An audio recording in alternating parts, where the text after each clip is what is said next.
Et voilà, ces personnages vont vous jouer l'histoire d'Antigone. Antigone, c'est la petite maigre qui est assise là-bas et qui ne dit rien. Elle regarde droit devant elle. Elle pense. Elle pense qu'elle va être Antigone tout à l'heure, qu'elle va surgir soudain de la maigre jeune fille noiraude et renfermée que personne ne prenait au sérieux dans la famille, et se dresser seule en face du monde, seule en face de Créon, son oncle, qui est le roi. Elle pense qu'elle va mourir, qu'elle est jeune, et qu'elle aussi, elle aurait bien aimé vivre. Mais il n'y a rien à faire, elle s'appelle Antigone, et il va falloir qu'elle joue son rôle jusqu'au bout. Et depuis que ce rideau s'est levé, elle sent qu'elle s'éloigne à une vitesse vertigineuse de sa sœur, Ismène, qui bavarde et rit avec un jeune homme. Elle sent qu'elle s'éloigne de nous aussi, qui sommes là, bien tranquilles à la regarder. De nous qui n'avons pas à mourir ce soir. Le jeune homme avec qui parle la blonde, la belle, l'heureuse Ismène, c'est Aimon, le fils de Créon. Il est le fiancé d'Antigone. Tout le portait vers Ismène. Son goût de la danse et des jeux, son goût du bonheur et de la réussite, sa sensualité aussi, car Ismène est bien plus belle qu'Antigone. Et puis un soir de bal, où il n'avait dansé qu'avec Ismène, un soir où Ismène avait été éblouissante dans sa nouvelle robe, il a été trouvé Antigone, qui rêvait dans un coin comme en ce moment, ses bras entourant ses genoux, et il lui a demandé d'être sa femme. Personne n'a jamais compris pourquoi. Antigone a levé sans étonnement ses yeux graves sur lui, et elle lui a dit oui, avec un petit sourire triste. L'orchestre attaquait une nouvelle danse. Ismène riait aux éclats là-bas, au milieu des autres garçons. Et voilà, maintenant lui, il allait être le mari d'Antigone. Il ne savait pas qu'il ne devait jamais exister de mari d'Antigone sur cette terre et que ce titre princier lui donnait seulement le droit de mourir. Cet homme, robuste, aux cheveux grisonnants, qui médite là, près de son page, c'est Créon, c'est le roi. Il a des rides, il est fatigué. Il joue au jeu difficile de conduire les hommes. Avant, du temps d'Édipe, quand il n'était que le premier personnage de la cour, il aimait la musique, les belles reliures, les longues flâneries chez les petits antiquaires de Thèbes. Mais Édipe et ses fils sont morts. Il a laissé ses livres, ses objets, il a retroussé ses manches et il a pris leur place. Alors quelquefois, le soir, il est fatigué. Et il se demande s'il n'est pas vain de conduire les hommes, si ce n'est pas un office sordide qu'on doit laisser à d'autres, plus fruste. Et puis, au matin, des problèmes précis se posent qu'il faut résoudre, et il se lève, tranquille, comme un ouvrier au seuil de sa journée. Créon est seul avec son petit page, qui est trop petit, et qui ne peut rien non plus pour lui. Ce garçon là-bas au fond, qui rêve, adossé au mur, solitaire, c'est le messager. C'est lui qui viendra annoncer la mort d'Aimon tout à l'heure. C'est pour cela qu'il n'a pas envie de bavarder ni de se mêler aux autres. Il sait déjà. Enfin, ces trois hommes qui jouent, ce sont les gardes. Ce ne sont pas de mauvais bougres, ils ont des femmes, des enfants et des petits ennuis comme tout le monde. Mais ils vous emploieront les accusés le plus tranquillement du monde tout à l'heure. Ils sont dépourvus de toute imagination. Ce sont les auxiliaires, toujours innocents et toujours satisfaits d'eux-mêmes, de la justice, pour le moment, jusqu'à ce qu'un nouveau chef de Thèbes, dûment mandaté, leur ordonne de l'arrêter à son tour. Ce sont les auxiliaires de la justice de Créon. Et maintenant que vous les connaissez tous, Ils vont pouvoir vous jouer leur histoire.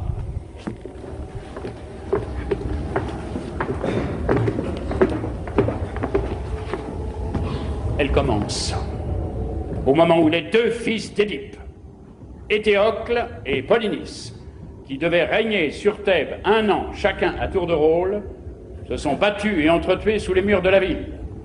Éthéocle, l'aîné, au terme de la première année de pouvoir, ayant refusé de céder la place à son frère.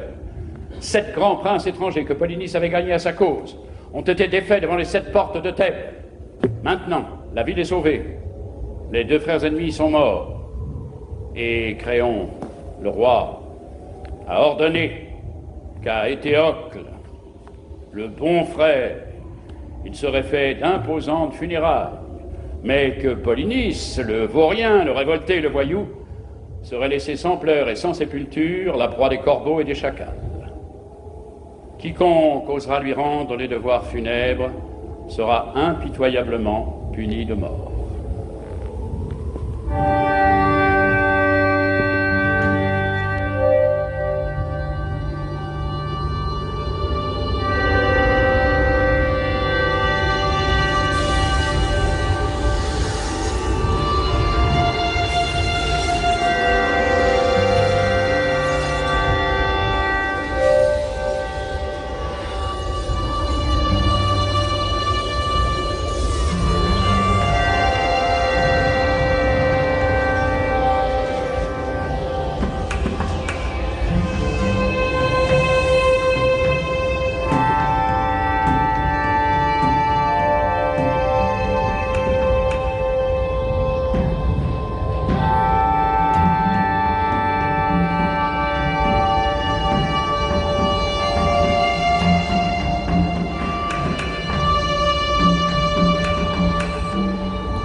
Souviens-tu? Chut. De me promener. Nourrice, c'était beau. Tout était gris. Maintenant, tu ne peux pas savoir, tout est déjà rose, jaune, vert. C'est devenu une carte postale. Il faut te lever plus tôt, Nourrice, si tu veux voir un monde sans couleur. Je me lève quand il fait encore noir. Je vais à ta chambre pour voir si tu ne t'es pas découverte en dormant. Et je ne te trouve plus dans ton lit. Le jardin dormait encore, je l'ai surpris, Nourrice. Je l'ai vu sans qu'il s'en doute. C'est beau, un jardin qui ne pense pas encore aux hommes. Tu es sortie. Tu étais à la porte du fond, tu l'avais laissé entrebâillée. Dans les champs, c'était tout mouillé. Et cela attendait. Tout attendait. Je faisais un bruit énorme toute seule sur la route. Et j'étais gênée parce que je savais bien que c'était pas moi qu'on attendait. Alors j'ai enlevé mes sandales et je me suis glissée dans la campagne sans qu'elle s'en aperçoive. Il va falloir te laver les pieds avant de te remettre au lit. Je ne me recoucherai pas ce matin. À 4 heures. Il n'était pas 4 heures. Je me lève pour voir si elle n'était pas découverte. Je trouve son lit froid et personne dedans. Tu crois que si on se levait comme ça, tous les matins, ce serait tous les matins aussi beau, Nourrice, d'être la première fille dehors? La nuit. C'était la nuit. Et tu veux me faire croire que tu as été te promener? Menteuse. D'où viens-tu? C'est vrai, c'était encore la nuit. Et il n'y avait que moi, dans toute la campagne, à penser que c'était le matin. C'est merveilleux, Nourrice. J'ai cru au jour la première, aujourd'hui. Fais la folle. Fais la folle. Je la connais, la chanson. J'ai été fille avant toi. Et pas commode non plus. Mais dure tête comme toi, non. D'où viens-tu, mauvaise? Non, pas mauvaise. Tu avais un rendez-vous, hein? Dis non, peut-être. Oui, j'avais un rendez-vous. Tu as un amoureux? Oui, nourrice. Oui, le pauvre. J'ai un amoureux. Ah, c'est du joli, c'est du propre. Toi, la fille d'un roi. Donnez-vous du mal. Donnez-vous du mal pour les élever, elles sont toutes les mêmes. Tu n'étais pourtant pas comme les autres, toi. À t'attiffer toujours devant la glace, à te mettre du rouge aux lèvres, à chercher à ce qu'on te remarque. Qui est-ce? Un voyou, hein, peut-être. Un garçon que tu ne peux pas dire à ta famille. Voilà, c'est lui que j'aime, je veux l'épouser. C'est ça. Hein? C'est ça? Réponds donc, fanfaronne. Oui, nourrice. Et elle dit oui. Miséricorde. Je l'ai eue toute gamine. J'ai promis à sa pauvre mère que j'en ferais une honnête fille. Et voilà.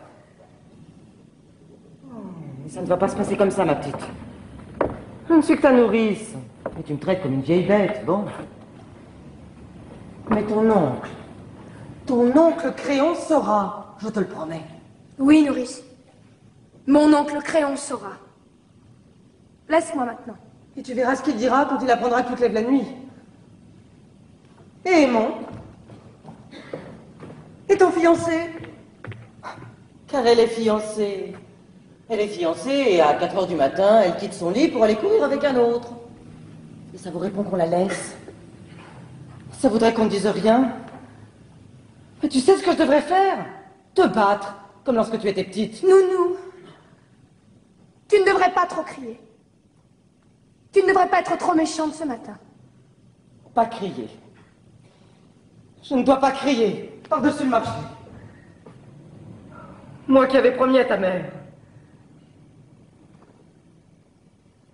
Qu'est-ce qu'elle me dirait, ta mère, si elle était là? Une vieille bête. Oui. Une vieille bête qui n'a pas su me la garder pure, ma petite. Toujours à crier, à faire le chien de garde. À leur tourner autour avec des lainages pour qu'elles ne prennent pas froid. Ou des laits de poule pour les rendre fortes. Mais à 4 heures du matin, tu dors, vieille bête. Tu dors, toi qui ne peux pas fermer l'œil. Et tu les laisses filer, marmotte. Et quand tu arrives, le lit est froid. Voilà ce qu'elle me dira, ta mère. Là-haut, quand j'y monterai. Et moi, j'aurais honte. Honte à en mourir s'il n'était pas déjà morte. Je ne pourrais que baisser la tête et répondre. Madame Jocaste, c'est vrai? Non.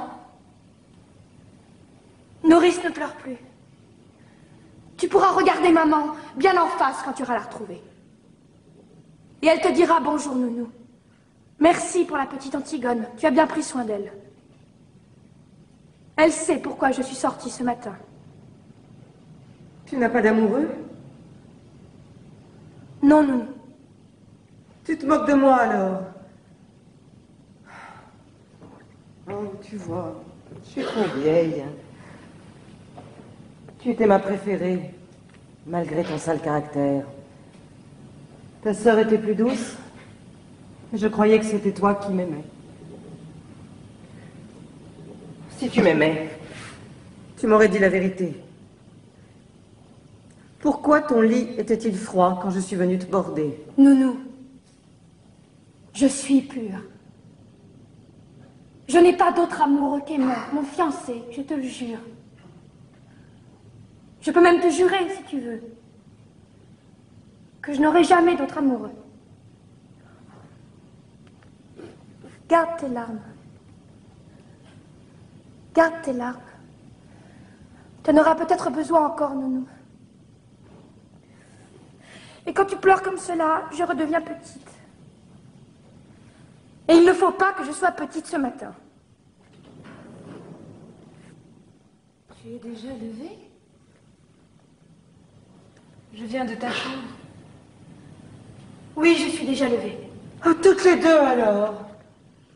Toutes les deux. Vous allez devenir folles et vous lever avant les servantes. Vous croyez que c'est bon d'être debout le matin à jeun? Que c'est convenable pour des princesses?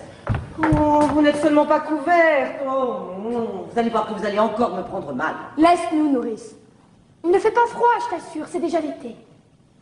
Va nous faire du café.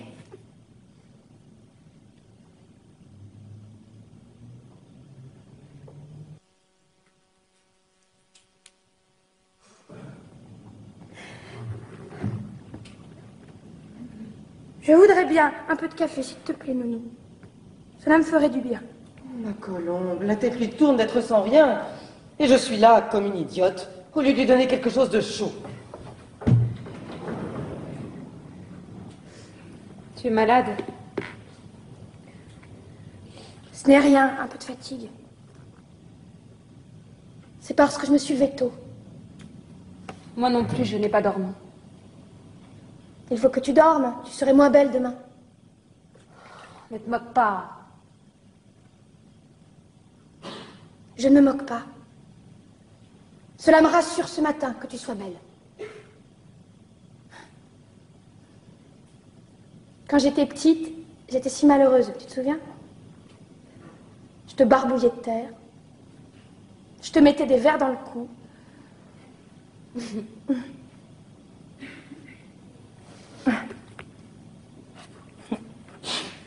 Une fois, j'étais attachée à un arbre et je t'ai coupé tes cheveux. Tes beaux cheveux.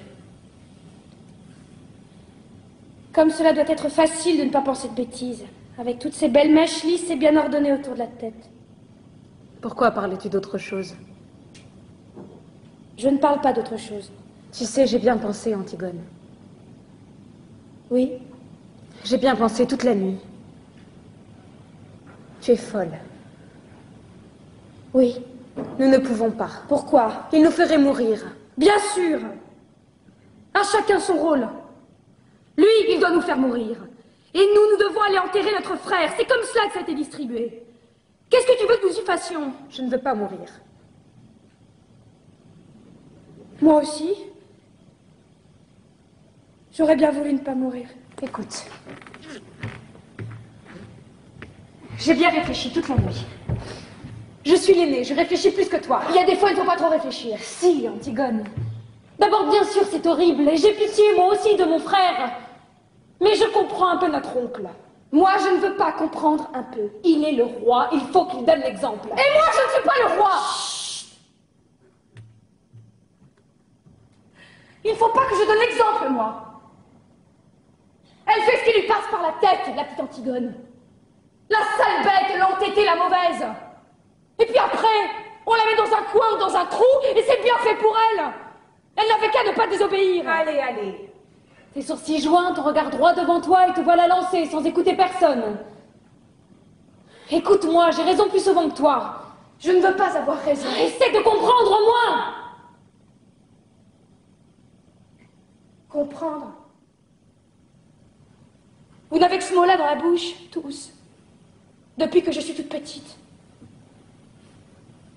Il fallait comprendre qu'on ne peut pas toucher à l'eau. À la belle et fuyante eau froide parce que ça mouille les dalles. À la terre parce que ça tache les robes. Il fallait comprendre qu'on ne doit pas manger tout à la fois. Donner tout ce qu'on a dans ses poches aux mendiants qu'on rencontre. Courir. Courir dans le vent jusqu'à ce qu'on tombe par terre et boire quand on a chaud. Et se baigner quand il est trop tôt ou trop tard. Mais pas juste quand on en a envie. Comprendre. Toujours comprendre. Mais moi, je ne veux pas comprendre.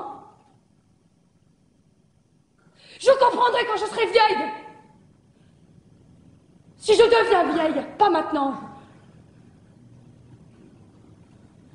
Il est plus fort que nous, Antigone. Il est le roi. Et ils pensent tous comme lui dans la ville. Ils sont des milliers et des milliers autour de nous. Grouillant dans toutes les rues de Thèbes. Je ne t'écoute pas.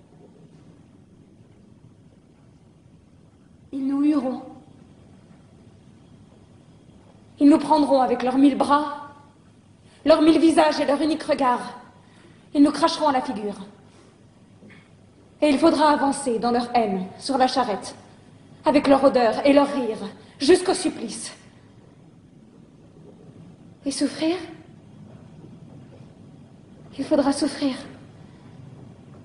Sentir que la douleur monte, qu'elle est arrivée au point où on ne peut plus la supporter, qu'il faudrait qu'elle s'arrête, mais qu'elle continue pourtant et monte encore, comme une voix aiguë.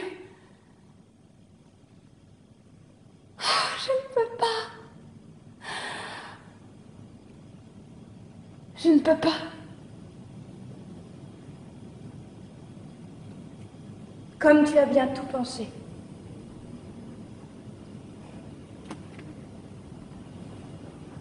Toute la nuit. Pas toi? Si, bien sûr. Tu sais, moi, je ne suis pas très courageuse. Moi non plus. Mais qu'est-ce que cela fait? Tu n'as donc pas envie de vivre, toi? Pas envie de vivre. Qui se levait, la première le matin, rien que pour sentir l'air froid sur sa peau nue? Qui se couchait la dernière, seulement quand elle n'en pouvait plus de fatigue pour vivre encore un peu plus la nuit? Qui pleurait déjà, toute petite, en pensant qu'il y avait tant de petites bêtes, tant de brins d'herbe dans le pré, et qu'on ne pouvait pas tous les prendre? Oh, ma petite sœur. Ah non, laisse-moi. Ne me caresse pas. Ne nous mettons pas à pleurnicher ensemble maintenant. Tu as bien réfléchi, tu dis. Tu penses que toute la ville hurlante contre toi, tu penses que la peur et la douleur de mourir, c'est assez. Oui, sers-toi de ces prétextes. Je t'en supplie, Antigone. C'est bon pour les hommes de croire aux idées et de mourir pour elles. Toi, tu es une fille. Une fille, oui. Et je sais pleurer d'être une fille. Ton bonheur est là, devant toi. Et tu n'as qu'à le prendre, tu es fiancée. Tu es jeune, tu es belle. Non, je ne suis pas belle. Pas belle comme nous, mais autrement. Tu sais bien que c'est sur toi que se retournent les petits voyous dans la rue. Que c'est toi que les petites filles regardent passer, soudain muettes, sans pouvoir te quitter des yeux jusqu'à ce que tu aies tourné le coin. Des voyous. Des petites filles. Et aimons, Antigone.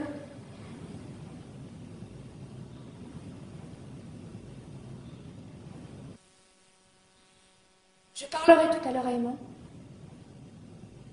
Aimon sera tout à l'heure une affaire réglée. Tu es folle. Tu m'as toujours dit que j'étais folle. Pour tout, depuis toujours.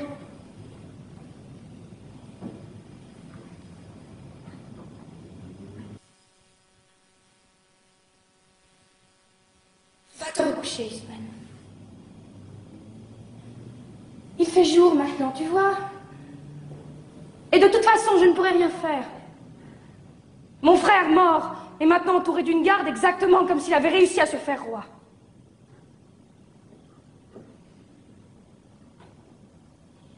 Va te recoucher.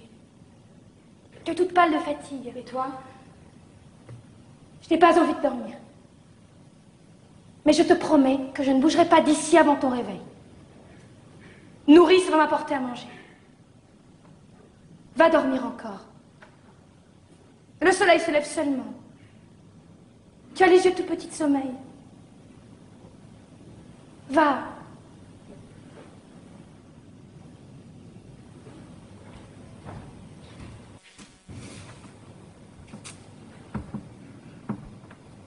Je te convaincrai, n'est-ce pas?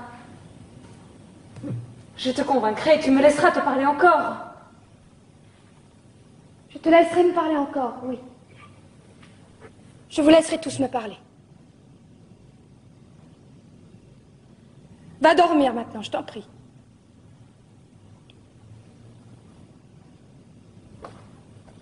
Tu serais moins belle demain.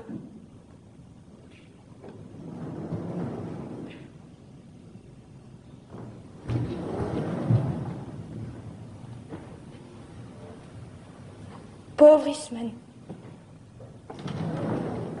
Tiens, te voilà un bon café et des tartines, mon pigeon. Mange. Je n'ai pas très faim, nourrice. Je te les ai grillés moi-même. Et beurrés comme tu les aimes. Tu es gentille, Nounou. Je vais seulement boire un peu. Où as-tu mal?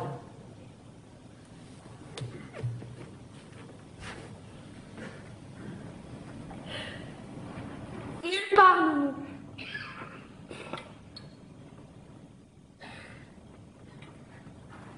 Mais fais-moi tout de même bien chaud. Comme lorsque j'étais malade.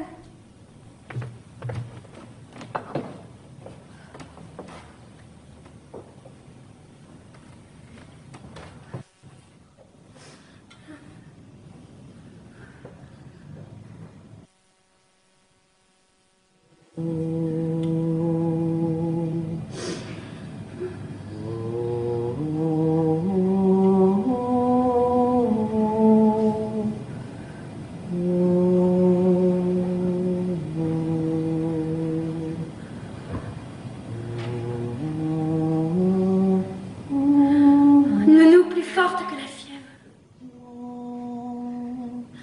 Nounou plus forte que le cauchemar. Plus forte que l'ombre de l'armoire qui ricane et se transforme de renard sur le mur. Plus forte que les 1000 insectes du silence qui rongent quelque chose quelque part dans la nuit. Plus forte que la nuit elle-même, avec ce ululement de folle qu'on n'entend pas. Nounou plus forte que la mort. Donne-moi ta main, comme lorsque tu restes à côté de mon lit. Mais qu'est-ce que tu as, ma petite colombe? Rien, Nounou. Je suis seulement encore un peu petite pour tout cela. Mais il n'y a que toi qui dois le savoir. Trop petite pour quoi, ma mésange? Pour rien, Nounou. Et puis tu es là. Je tiens ta bonne main rugueuse qui sauve de tout, toujours. Je le sais bien. Peut-être qu'elle va me sauver encore. Tu es si puissante, Nounou. Mais qu'est-ce que tu veux que je fasse, ma tourterelle? Rien, Nounou. Seulement ta main, comme ça, là, sur ma joue.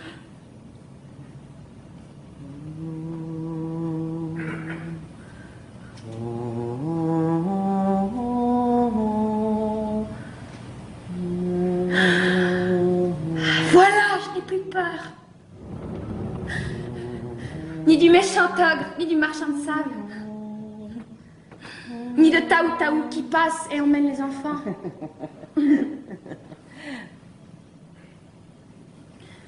Et voilà, Aimon. Laisse-nous nourrir.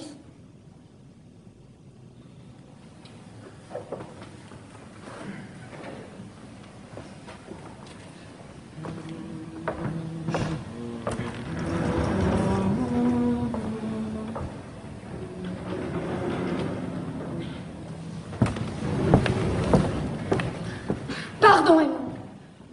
Pour notre dispute d'hier soir et pour tout, c'est moi qui avais tort. Je te prie de me pardonner. Tu sais bien que je t'avais pardonné à peine avais-tu claqué la porte. Ton parfum était encore là et je t'avais déjà pardonné. À qui l'avais-tu volé ce parfum? À Ismaël. Et le rouge à lèvres, la poudre, la belle robe? Aussi. En quel honneur t'étais-tu faite si belle? Je te le dirai.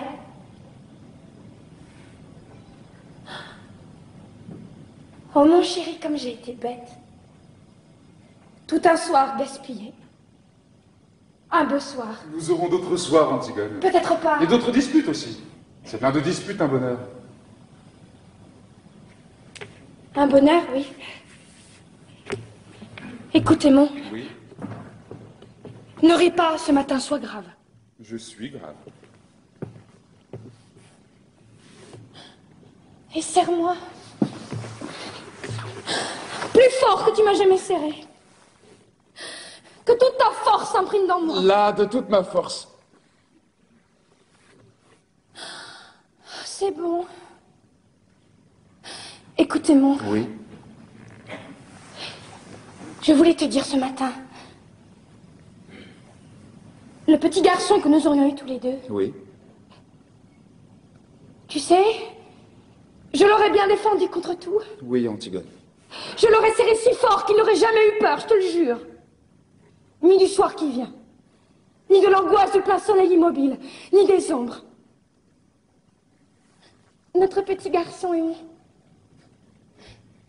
Il aurait eu une maman toute petite et mal peignée, mais plus sûre que toutes les vraies mères du monde, avec leur vraie poitrine et leur grand tablier. Tu le crois, n'est-ce pas, toi? Oui, mon amour. Et tu crois, toi aussi, n'est-ce pas, que tu aurais eu une vraie femme? Mais j'ai une vraie femme. Tu m'aimais, non? Tu m'aimais? Tu en es bien sûr ce soir-là?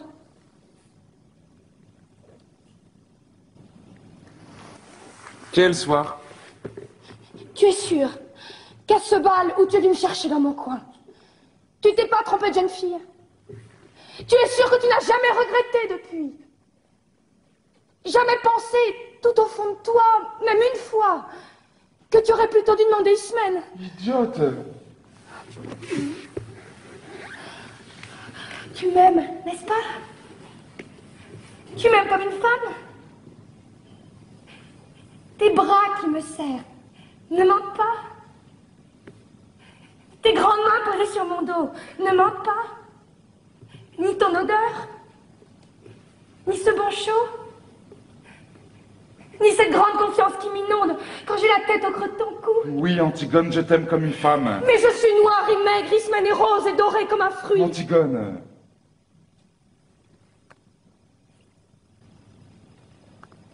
Je suis rouge de honte.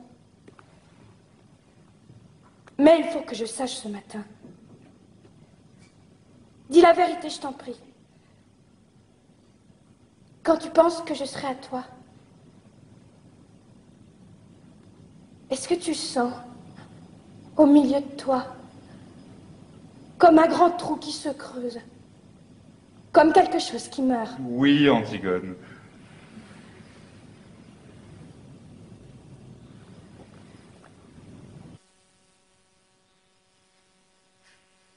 Moi, je sens comme cela.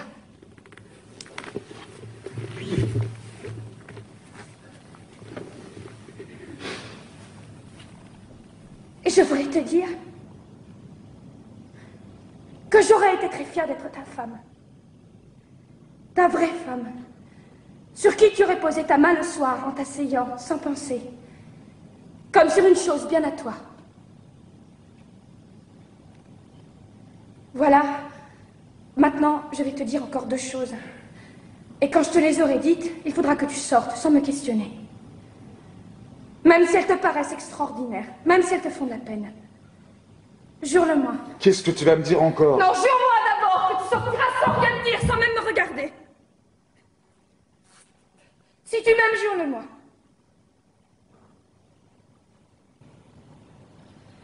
Tu vois comme je te le demande. Jure-le-moi, s'il te plaît, non.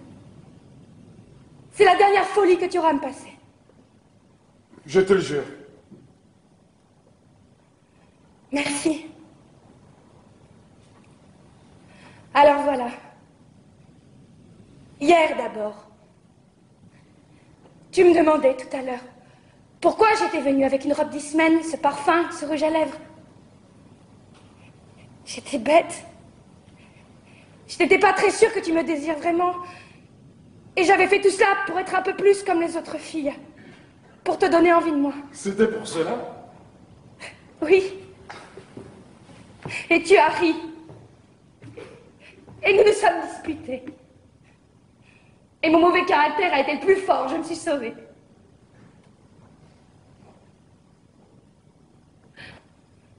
Mais j'étais venue chez toi pour que tu me prennes hier soir. Pour que je sois ta femme avant. Tu m'as juré de ne pas me demander pourquoi tu m'as juré. Je t'en supplie. D'ailleurs, je vais te dire. Je voulais être ta femme quand même. Parce que je t'aime comme cela, moi. très fort et que je vais te faire de la peine. Oh mon chéri, pardon. Que jamais, jamais je ne pourrai t'épouser. Tu me l'as juré, non? Sors, sors tout de suite. Si tu pars, si tu fais un seul pas vers moi, je me jette par cette fenêtre, je te le jure, Emma. Je te le jure sur la tête du petit garçon que nous avons eu tous les deux en rêve. Du seul petit garçon que j'aurai jamais. Pars maintenant. Pars vite. Tu sauras demain. Tu sauras tout à l'heure.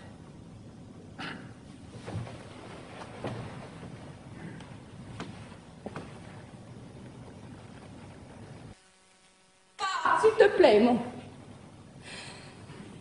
C'est tout ce que tu peux faire encore pour moi, si tu m'aimes.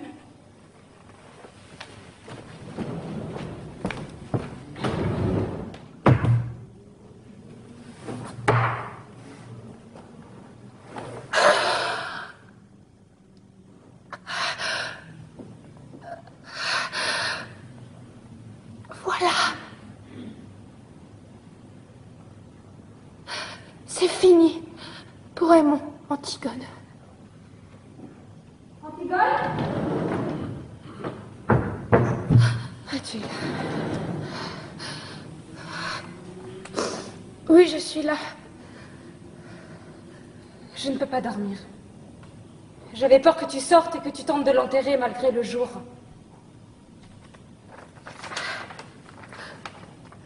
Antigone, ma petite sœur, nous sommes tous là, autour de toi. Aimons-nous, nous et moi.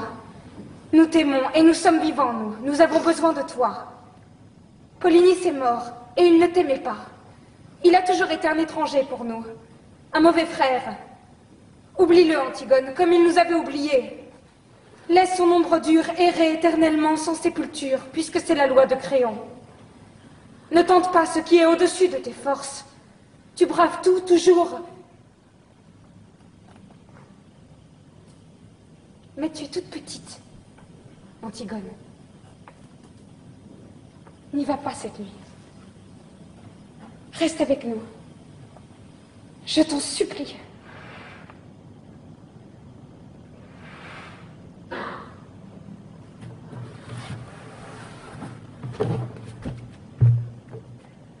C'est trop tard.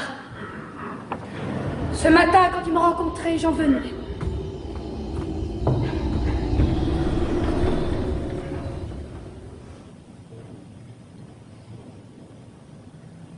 Antigone.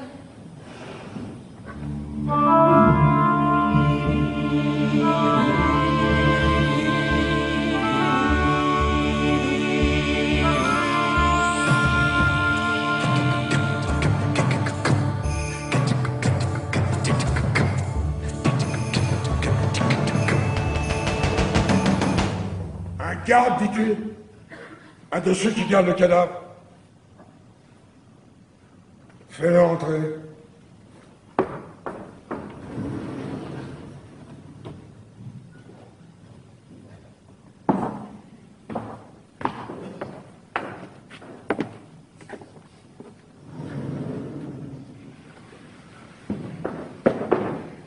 Garde Jonas de la 2e compagnie. Qu'est-ce que tu veux? Voilà, chef. On a tiré au sort pour savoir celui qui viendrait et le sort est tombé sur moi. Alors voilà, chef, je suis venu parce qu'on a pensé qu'il valait mieux qu'il n'y en ait qu'un qui explique. Et puis parce qu'on ne pouvait pas abandonner le poste tous les trois. Qu'as-tu à me dire? Eh bien voilà, chef. Le cadavre. On a veillé pourtant. On avait la relève de 2 heures, la plus dure. Vous savez ce que c'est au moment où la nuit va finir, ce plomb entre les yeux, la nuque qui tire, et puis toutes ces ombres qui bougent et le brouillard du petit matin qui se lève. Ah oui. Ils ont bien choisi leur heure. On était là, on parlait, on battait la semelle. On ne dormait pas, chef. Ça, on peut vous le jurer tous les trois qu'on ne dormait pas. D'ailleurs, avec le froid qu'il faisait... Tout d'un coup, moi, je regarde le cadavre. On était à 2 pas, mais moi, je le regardais tout de même, de temps en temps. Je suis comme ça, moi, chef. Je suis méticuleux. C'est pour ça que mes supérieurs, ils disent, avec Jonas... C'est moi qui l'ai vu le premier, chef. Les autres vous le diront, c'est moi qui ai donné l'alarme le premier. L'alarme? Pourquoi? Le cadavre, chef. Quelqu'un l'avait recouvert. Oh, pas grand-chose, il n'avait pas eu le temps avec nous à côté, seulement un peu de terre. Mais suffisamment tout de même pour le cacher au retour. Tu es sûr que ce n'est pas une bête? En grattant? Non, chef, on a d'abord espéré ça nous aussi, mais la terre était jetée sur lui selon les rites. C'est quelqu'un qui savait ce qu'il faisait. Qui a osé? Qui a été assez fou pour braver ma loi? As-tu relevé des traces? Rien. Rien qu'un pas plus léger qu'un passage d'oiseau. Après, en cherchant mieux, on a trouvé plus loin une pelle. Une petite pelle d'enfant, toute vieille, toute rouillée. On a pensé que ça ne pouvait pas être un enfant qui avait fait le coup. Un enfant? L'opposition. Brisée qui sourd et mine déjà partout. Les amis de Polynice avec Laurent bloqués dans Thèbes. Les chefs de la plèbe soudainement alliés au prince. Et les prêtres essayant de pêcher quelque chose au milieu de tout cela. Un enfant. Ils ont dû penser que ce serait plus touchant. Je le vois d'ici, leur enfant, avec sa gueule de tueur à pointer. Et la petite pelle soigneusement enveloppée dans du papier sous sa veste. Ah, à moins qu'il n'ait dressé un vrai enfant, avec des phrases. Une innocence inestimable pour le parti. Un vrai petit garçon pâle, qui crachera devant mes fusils. Un précieux sang bien frais sur mes mains. Double aubaine. Mais ils ont des complices. Et dans ma garde, peut-être. À qui avez-vous déjà parlé de cette affaire? À personne, chef. On a tout de suite tiré au sort et je suis venu. Alors écoute bien. Votre garde est doublée. Renvoyez la relève. Voilà l'ordre. Je ne veux que vous près du cadavre. Et pas un mot. Vous êtes tous coupables d'une négligence. Vous serez punis, de toute façon. Mais si tu parles, si le bruit court dans la ville qu'on a recouvert le cadavre de Polynice, alors vous mourrez. Tous les trois. On n'a pas parlé, chef, je vous le jure. Mais moi, j'étais ici. Et peut-être que les autres, ils l'ont déjà dit à la relève. Chef, j'ai 2 enfants. Il y en a un qui est tout petit. Vous témoignerez pour moi que j'étais ici, chef, devant le conseil de guerre. J'étais ici, moi, avec vous. J'ai un témoin. Si on a parlé, ce sera les autres, ce sera pas moi. J'ai un témoin, moi. Alors va vite. Si personne ne sait, tu vivras.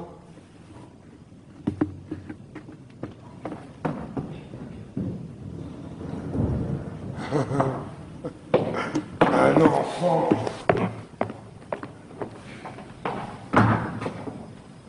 Tu mourrais, toi, pour moi? Tu crois que tu irais avec ta petite pelle? Ah, bien sûr. Tu irais tout de suite, toi aussi.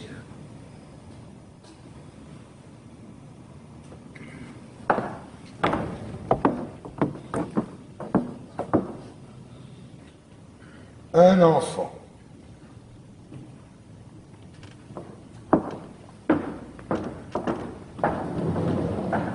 Et voilà. Maintenant, le ressort est bandé. Cela n'a plus qu'à se dérouler tout seul. C'est cela qui est commode dans la tragédie. On donne le petit coup de pouce pour que cela démarre. Rien. Un regard pendant une seconde à une fille qui passe et lève les bras dans la rue. Une envie d'honneur, un beau matin, comme de quelque chose qui se mange. Une question de trop que l'on se pose un soir, et c'est tout. Et après, on n'a plus qu'à laisser faire. Ça roule tout seul. C'est minutieux, bien huilé, depuis toujours. La mort, la trahison, le désespoir sont là, tout près. Et les éclats, et les orages, et les silences. Tous les silences. Le silence quand le bras du bourreau se lève à la fin.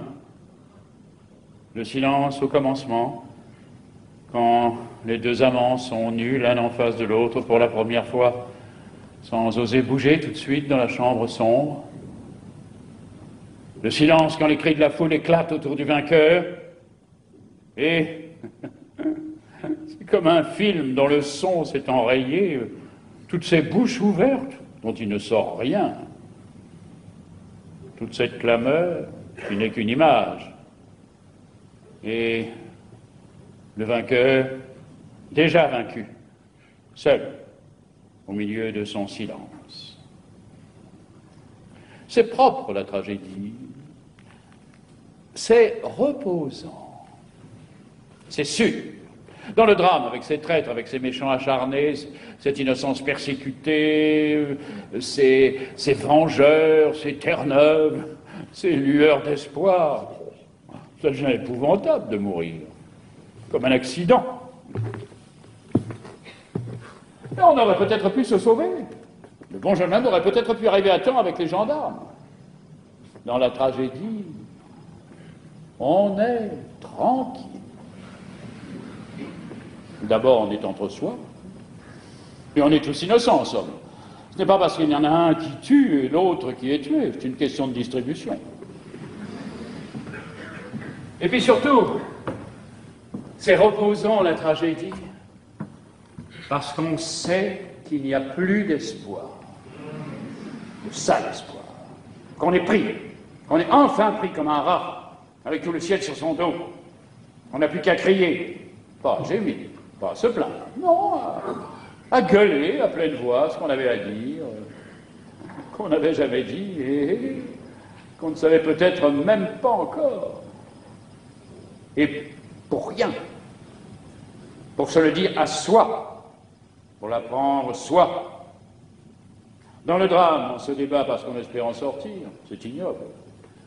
C'est utilitaire. Là, c'est gratuit. C'est pour les rois. Il n'y a plus rien à tenter. Enfin. Alors voilà, cela commence. La petite Antigone est prise. La petite Antigone va pouvoir être elle-même pour la première fois. Allez, allez, pas d'histoire. Je vous expliquerai devant le chef. Moi, je ne connais que la consigne. Ce que vous aviez à faire là, je ne veux pas le savoir. Tout le monde a des excuses. Tout le monde a quelque chose à objecter. S'il fallait écouter les gens, s'il fallait essayer de comprendre, on serait pas en train. Allez, allez, tenez-la vous autres. Et pas d'histoire. Moi, ce qu'elle a à dire, je ne veux pas le savoir. Dis-leur de me lâcher avec leurs sales mains, ils font mal. Leurs sales mains. Vous pourriez être poli, mademoiselle. Moi, je suis poli. Dis-leur de me lâcher. Je suis la fille d'Édipe, je suis Antigone, je ne me sauverai pas. La fille d'Édipe. Oui. Les putains qu'on ramasse à la garde de nuit, elles disent aussi de se méfier. Quels sont la bonne amie du préfet de police? Je veux bien mourir, mais pas qu'il me touche. Et les cadavres, oui. Et la terre. Ça ne te fait pas peur à toucher? Tu dis leurs sales mains? Regarde un peu les tiennes.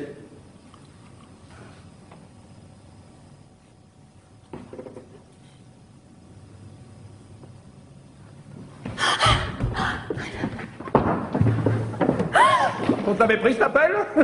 Il a fallu que t'en fasses avec tes ongles la deuxième fois. Ah, cette audace. Je tourne le dos une seconde, je te demande une chic, allez, le temps de me la caler dans la joue, le temps de te remercier. Elle était là, à gratter comme une petite hyène. Et en plein jour. Et c'est qu'elle se débattait, cette garce, quand j'ai voulu la prendre. C'est qu'elle voulait me sauter aux yeux, hein. Elle criait qu'il fallait qu'elle finisse.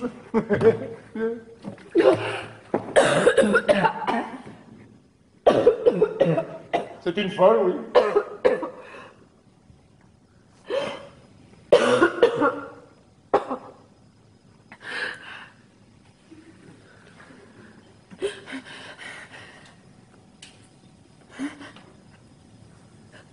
Je voudrais m'asseoir un peu.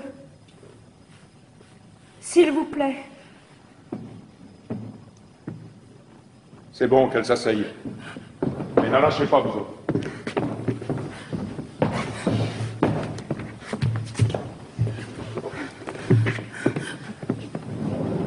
Garde à vous. Lâchez cette jeune fille.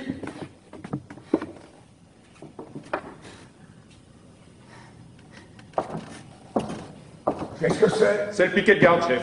On est venu avec les camarades. Qui garde le corps? On a appelé la relève, chef.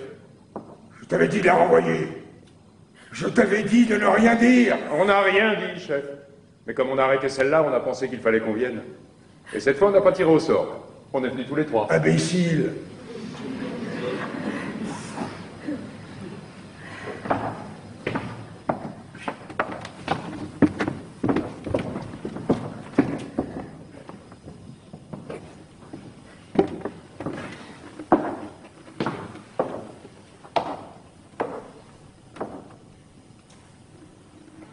Où t'ont-ils arrêté? Près du cadavre, chef.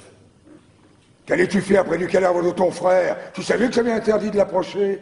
Ce qu'elle faisait, chef, c'est pour ça qu'on vous l'amène. Elle grattait la terre avec ses mains. Elle était en train de le recouvrir, encore une fois. Sais-tu bien ce que t'es en train de dire, toi? Chef, vous pouvez demander aux autres. On avait dégagé le corps à mon retour. Mais avec le soleil qui chauffait, comme il commençait à sentir, on s'était mis sur une petite hauteur, pas loin, pour être dans le vent. On se disait qu'en plein jour, on ne risquait rien, pourtant, pour être plus sûr, on avait décidé qu'il y en aurait toujours un de nous trois qui le regarderait. Mais à midi, en plein soleil, et puis avec l'odeur qui montait depuis que le vent était tombé, c'était comme un coup de massue. J'avais beau écarquiller les yeux, ça tremblait comme de la gélatine. Je voyais plus.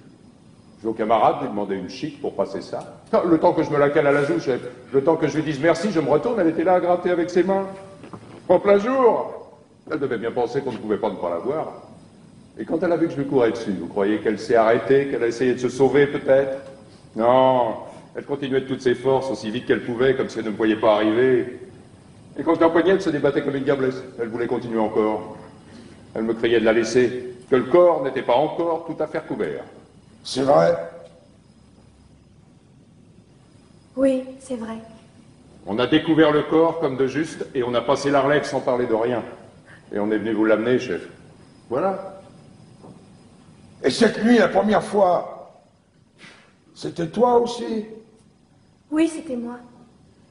Avec une petite pelle de fer qui nous servait à faire des châteaux de sable sur la plage pendant les vacances. C'était justement la pelle de Polynice. Il avait gravé son nom au couteau sur le manche. C'est pour cela que je l'avais laissée près de lui. Mais ils l'ont prise. Alors la seconde fois, j'ai dû recommencer avec mes mains. On aurait dit une petite bête qui grattait. Même qu'au premier coup d'œil, avec l'air chaud qui tremblait, le camarade a dit « Bah non, c'est une bête. Penses-tu » Je lui dis « C'est trop fin pour une bête.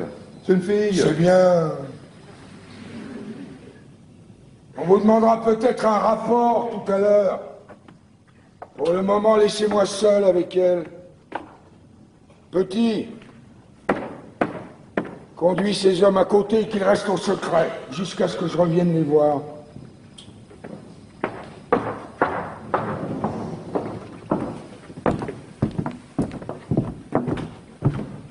Faut-il lui mettre les menottes, chef? Non.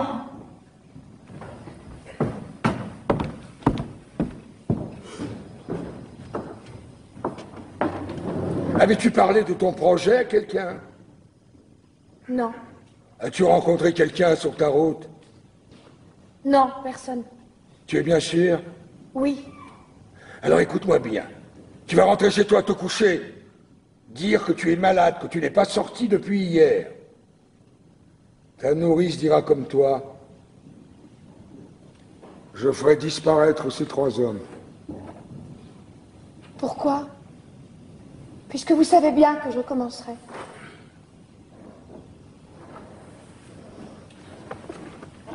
Pourquoi tu tentais d'enterrer ton frère?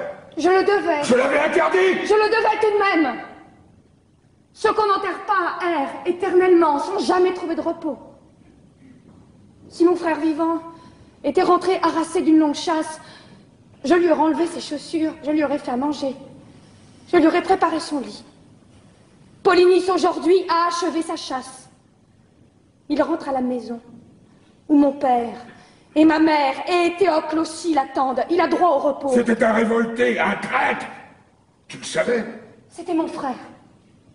Tu l'as entendu proclamer les dieux au carrefour. Tu avais lu l'affiche sur tous les murs de la ville. Oui. Tu savais le sort qui était promis à celui quel qu'il soit qui oserait lui rendre les honneurs funèbres? Oui, je le savais.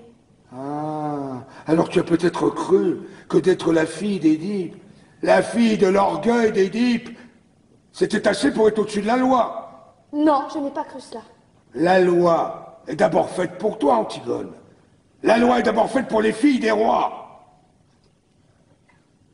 Si j'avais été une servante, en train de faire sa vaisselle, quand j'ai entendu lire l'édit, j'aurais essuyé l'eau grasse de mes bras, et je serais sortie avec mon tablier pour aller enterrer mon frère. C'est pas vrai! Si tu avais été une servante, hein, tu n'aurais pas douté que tu allais mourir. Et tu serais resté à pleurer ton frère, mais chez toi. Seulement tu as pensé que tu étais de race royale, ma nièce, la fiancée de mon fils, et que quoi qu'il arrive, je n'oserais pas te faire mourir. Vous vous trompez. J'étais certaine que vous me feriez mourir, au contraire. Voilà, l'orgueil. L'orgueil d'Édipe, tu es l'orgueil d'Édipe. Ah, maintenant, quand je l'ai trouvé au fond de tes yeux, je te crois. Tu as dû penser que je te ferais mourir. Et cela paraissait un dénouement alors tout naturel pour toi, orgueilleuse. Pour ton père non plus, je ne dis pas le bonheur, il n'en était pas question. Mais le malheur humain, c'était trop peu. Parce que l'humain vous gêne aux entournures dans la famille. Il vous faut un tête-à-tête avec le destin et la mort. Et tuer votre père, et coucher avec votre mère, et apprendre tout cela après mot par mot. Ah, quel breuvage, hein, les mots qui vous condamnent. Et comme on les boit goulûment, lorsqu'on s'appelle Édipe ou Antigone.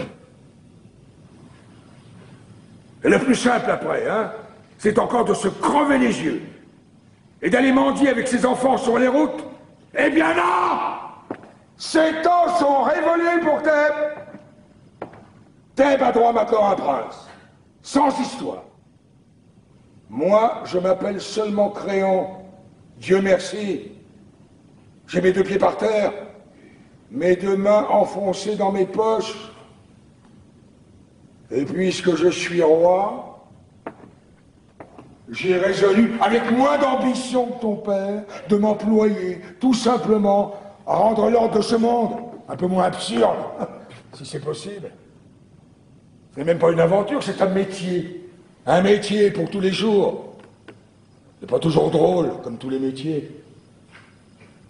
Mais puisque je suis là, hein, je suis là pour le faire. Alors que je vais le faire, écoute-moi bien, tu es Antigone, tu es la fille d'Édipe, soit. Mais tu as 20 ans. Il n'y a pas si longtemps, tout cela se serait réglé avec du pain sec, une paire de gifles. Te faire mourir? Tu ne t'es pas regardé, moineau. Tu es trop maigre.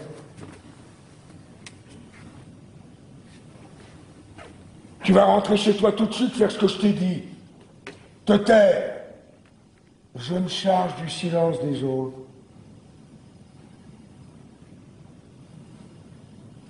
Allez, va!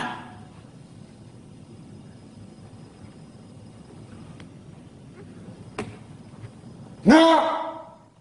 Ne me foudroie pas comme ça du regard. Hein? Tu me prends pour une brute, c'est entendu. Et tu dois penser que décidément, je suis bien prosaïque. Ah. Mais je t'aime. Je t'aime bien tout de même, hein? Malgré ton sale caractère.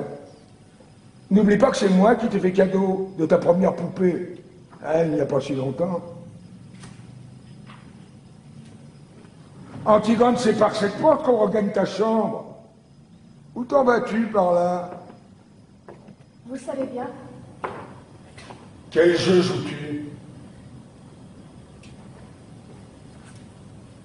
Je ne joue pas. Je ne comprends donc pas que si quelqu'un d'autre que ces trois brutes sait tout à l'heure ce que tu as tenté de faire, moi, je serais obligé de te faire mourir. Mais si tu te tais maintenant, si tu renonces à cette folie, j'ai une chance de te sauver, mais je ne l'aurai plus dans 5 minutes. Il faut que j'aille enterrer mon frère, que ces hommes ont découvert. Tu irais refaire ce geste absurde? Mais il y a une autre garde autour du corps de Polynice, et même si tu parviens à le recouvrir encore, on dégagera son cadavre, tu le sais bien. Que peux-tu donc sinon t'ensanglanter encore les ongles? Te faire prendre? Rien d'autre que cela, je le sais. Mais cela, du moins, je peux. Et il faut faire ce que l'on peut.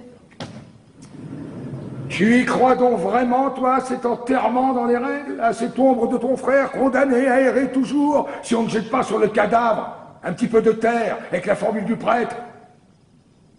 Tu l'auras déjà entendu, toi, la réciter au prêtre de Thèbes, la formule? Tu as vu ces pauvres têtes d'employés fatigués, écourtant les gestes, avalant les mots, bâclant ce mort pour en prendre un autre avant le repas de midi? Oui, je les ai vus. Et tu n'as jamais pensé alors que si c'était un être que tu aimais vraiment, qui était là, couché, dans cette boîte, tu te mettrais à hurler tout d'un coup, alors crier de se taire, de s'en aller? Si, je l'ai pensé. Et tu risques la mort maintenant parce que j'ai refusé à ton frère ce passeport dérisoire, ce bredouillage en série sur sa dépouille, cette pantomime dont tu aurais été la première à avoir honte et mal si on l'avait joué. C'est absurde. Oui, c'est absurde. Et pourquoi fais-tu ce geste alors? Pour les autres? Pour ceux qui y croient? Ou pour les dresser contre moi? Non. Ni pour les autres, ni pour ton frère. Pour qui alors? Pour personne. Pour moi. Ah, tu as donc tellement envie de mourir. C'est vrai. Tu as l'air d'un petit gibier pris. Ne vous attendrissez pas trop sur moi. Faites comme moi, faites ce que vous avez à faire. Mais si vous êtes un être humain, faites-le vite.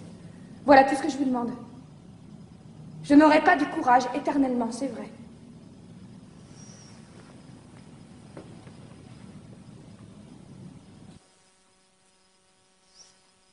Je veux te sauver, Antigone. Vous êtes le roi, vous pouvez tout, mais cela vous ne le pouvez pas.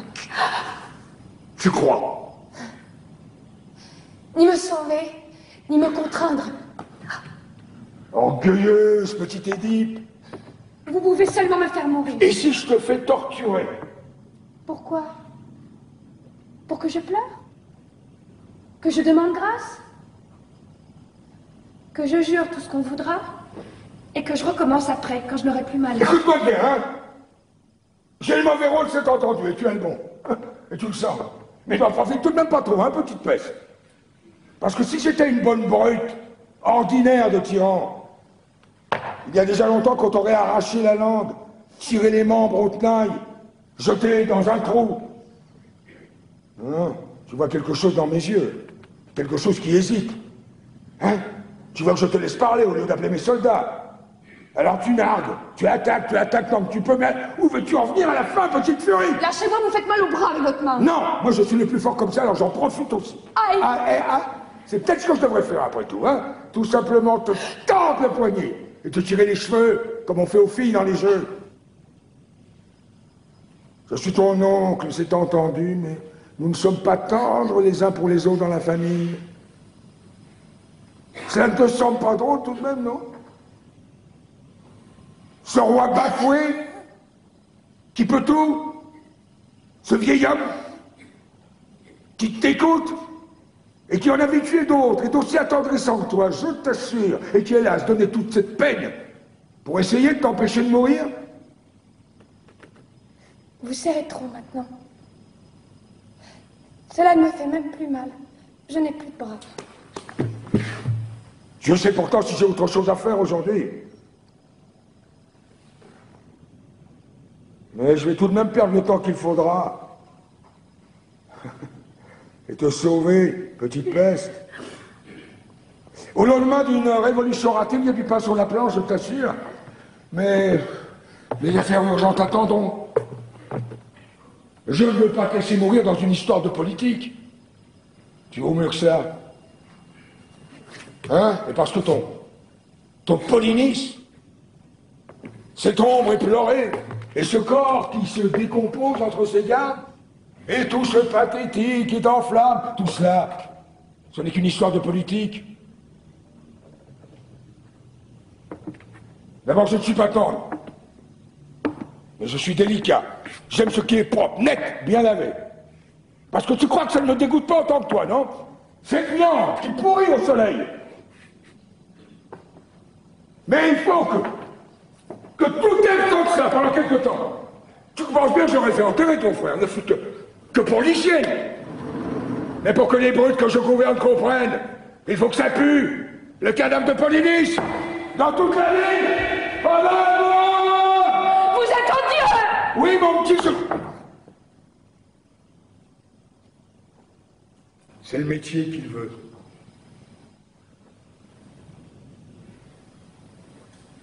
Ce qu'on peut discuter, c'est s'il faut le faire ou ne pas le faire. Mais si on le fait, il faut le faire comme ça.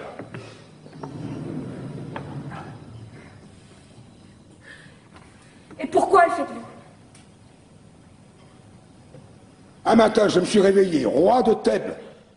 Et Dieu sait si j'aimais autre chose dans la vie que d'être puissant. Il fallait dire non, alors. Je le pouvais. Mais je me suis senti tout à coup comme un ouvrier qui refusait un ouvrage. Cela ne m'a pas paru honnête. J'ai dit oui. Eh bien, tant pis pour vous. Moi, je n'ai pas dit oui.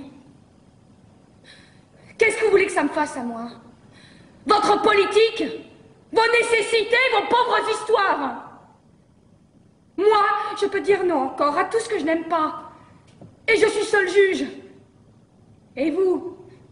Avec votre couronne, avec vos gardes, avec votre attirail, vous pouvez seulement me faire mourir parce que vous avez dit oui. Écoute-moi. Mais si je veux, moi, je peux ne pas vous écouter.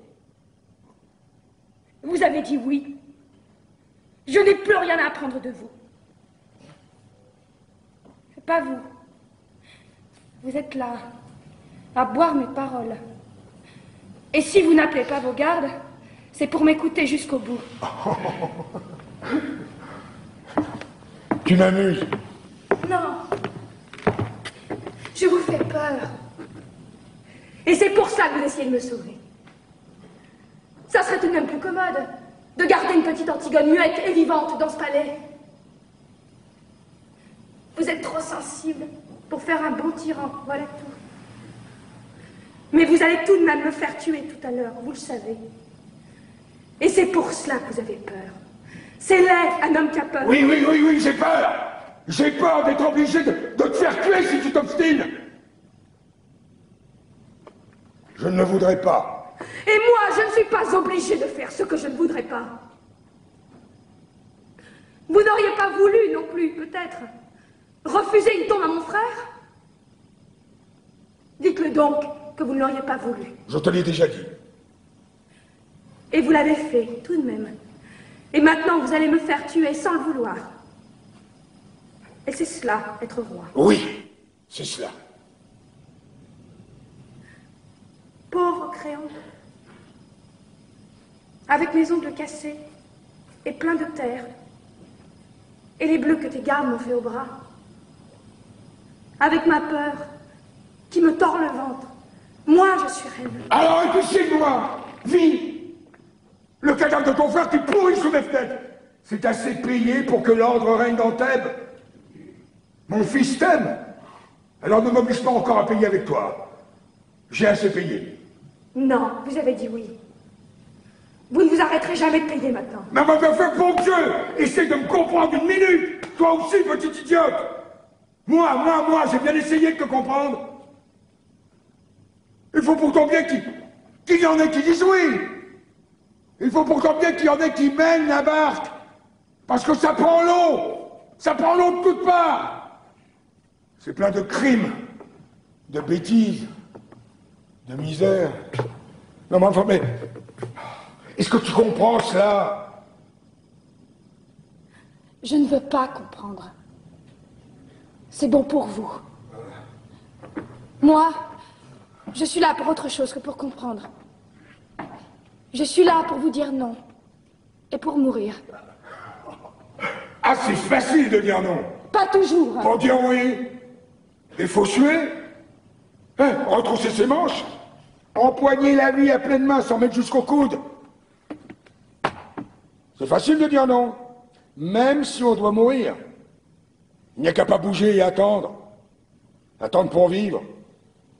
Attendre même pour qu'on vous tue. C'est trop lâche. Ça, c'est une invention des hommes. Tu imagines un monde où les arbres aussi auraient dit non, non, contre la sève, où les bêtes auraient dit non, contre l'instinct de la chasse ou de l'amour, parce que les bêtes, elles au moins, hein, elles sont bonnes, elles sont simples, elles sont dures. Quel rêve, hein, pour un roi des bêtes. Ce serait si simple. Ah, tu me méprises, n'est-ce pas? Ah, c'est drôle. Je l'ai souvent imaginé, ce dialogue avec un petit jeune homme pâle qui aurait essayé de me tuer. Et donc je ne pourrais rien tirer après que du mépris. Mais je ne pensais pas que ce serait avec toi et pour quelque chose d'aussi bête. Alors, écoute-moi tout de même pour la dernière fois. Mon rôle n'est pas bon, mais c'est mon rôle et je vais te faire tuer.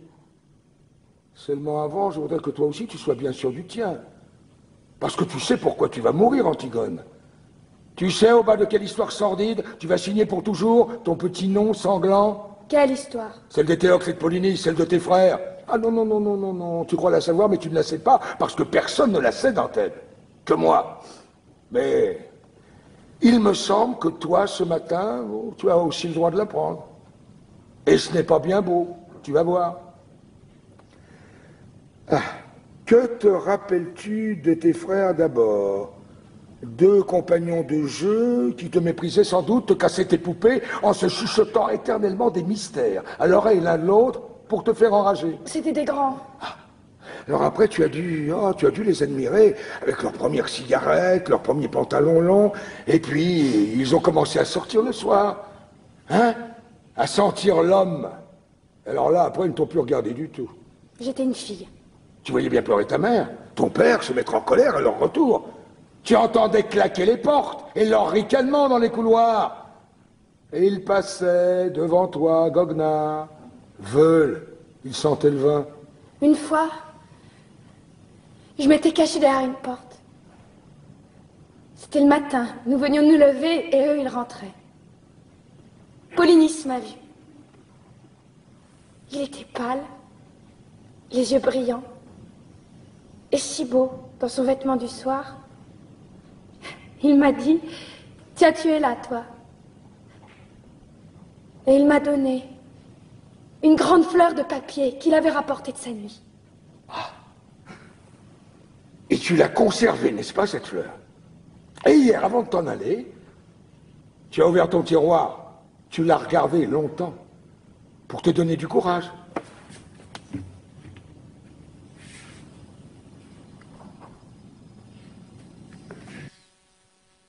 Qui vous a dit cela?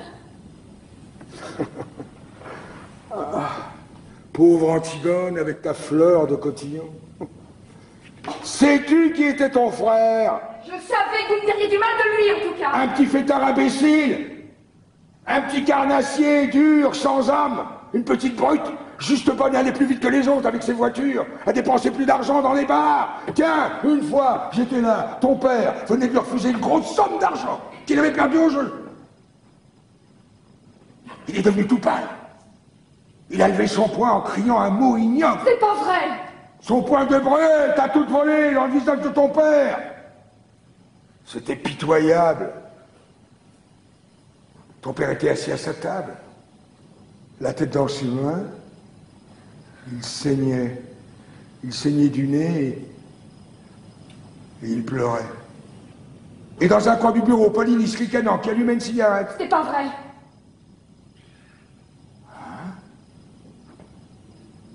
Tu ne te rappelles plus. Tu avais 12 ans. Vous ne l'avez pas revu pendant longtemps après. C'est vrai ça? Oui, c'est vrai. C'était après cette dispute. Ton père n'a pas voulu le faire juger. Alors il s'est engagé dans l'armée argienne. Et dès qu'il a été chez les Argiens, la chasse à l'homme a commencé contre ton père, contre ce vieil homme qui ne se décidait pas à mourir, à lâcher son royaume. Les attentats se succédaient, et les tueurs que nous prenions finissaient toujours par avouer qu'ils avaient reçu de l'argent de lui, mais pas seulement de lui d'ailleurs, car c'est cela que je veux que tu saches, les coulisses de ce drame, où toi tu brûles de jouer un rôle, hein, la cuisine. Hier, j'ai fait faire des funérailles grandioses à Éthéocle. Et Théocle est un héros et un saint maintenant pour Thèbes. Tout le peuple était là. Les enfants des écoles ont donné tous les sous de leur tirelire pour la couronne. Des vieillards, faussement émus, ont magnifié avec des trémolos dans la voix le bon frère, le fils d'Édipe, le prince royal. Moi aussi, j'ai fait un discours. Et tous les prêtres de Thèbes au grand complet avec la tête de circonstance. Et les honneurs militaires. Ah, il fallait bien. Je ne pouvais tout de même pas m'offrir une crapule dans les deux camps. Car je vais te dire quelque chose à toi. Quelque chose que moi, je sais seul. Quelque chose d'effroyable. Et Théocle, ce prix de vertu, ne valait pas plus cher que Polynice. Le bon fils avait essayé lui aussi de faire assassiner son père. Le prince loyal avait décidé, lui aussi, de vendre Thèbes au plus offrant, hein? Crois-tu que c'est drôle? Cette trahison pour laquelle le camp de Polynice est en train de pourrir au soleil. Eh bien, j'ai la preuve maintenant. Que Théo, qui dort dans son tombeau de marbre, se préparait lui aussi à la commettre. C'est un hasard. Si Polynice a réussi son coup avant lui, nous avions affaire à deux larrons en foire qui se trompaient l'un l'autre en nous trompant, et qui se sont égorgés l'un et l'autre, comme deux petits voyous qu'ils étaient pour un règlement de compte.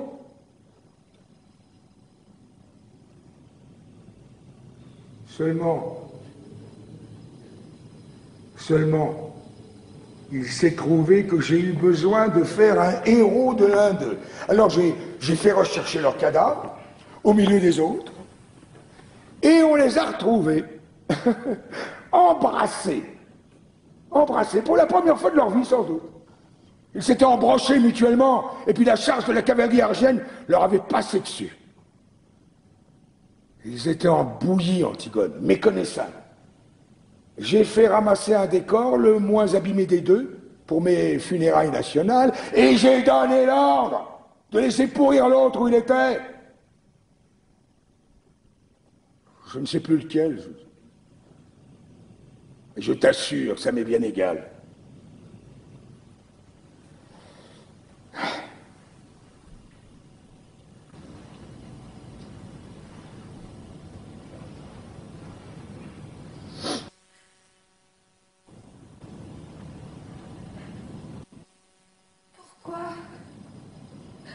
M'avez-vous raconté cela?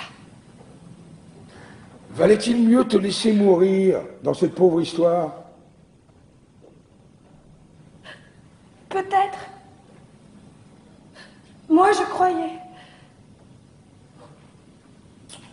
Qu'est-ce que tu vas faire maintenant? Je vais remonter dans ma chambre. Ne reste pas trop seul. Va voir Aymon ce matin. Marie-toi vite. Oui. Hein? Tu as toute ta vie devant toi. Écoute, notre discussion était bien oiseuse, je t'assure. Tu as ce trésor, toi, encore. Oui. Ah oui, et tu allais le gaspiller. Et je te comprends. J'aurais fait comme toi à 20 ans. C'est pour ça que je buvais tes paroles. J'écoutais du fond du temps un petit créon maigre et pâle comme toi, qui ne pensait qu'à tout donner lui aussi. Marie-toi vite, Antigone. Marie-toi vite, sois heureuse. La vie n'est pas ce que tu crois. C'est une eau que les jeunes gens laissent couler sans le savoir entre leurs doigts ouverts. Ferme tes mains vite, retiens-la. Tu verras, ça deviendra quelque chose une petite chose, dure et simple qu'on grignote assis au soleil. Les autres te diront que ce n'est pas vrai parce qu'ils ont besoin de ta force, de ton élan. Alors ne les écoute pas. Ne m'écoute pas lorsque je ferai mon prochain discours devant le tombeau de Théocle parce que ce ne sera pas vrai. Rien n'est vrai que ce qu'on ne dit pas. Tu l'apprendras toi aussi, mais trop tard. La vie C'est un livre qu'on aime. C'est un enfant qui joue à vos pieds. C'est un outil qu'on tient bien dans sa main. C'est un banc pour se reposer le soir devant sa maison. Tu vas me mépriser encore, mais tu verras. De découvrir cela,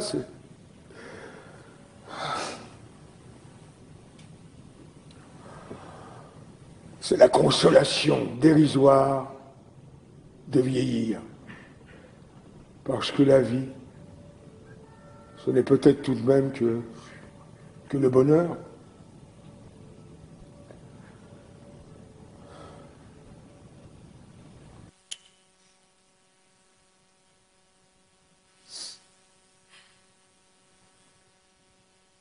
Bonheur.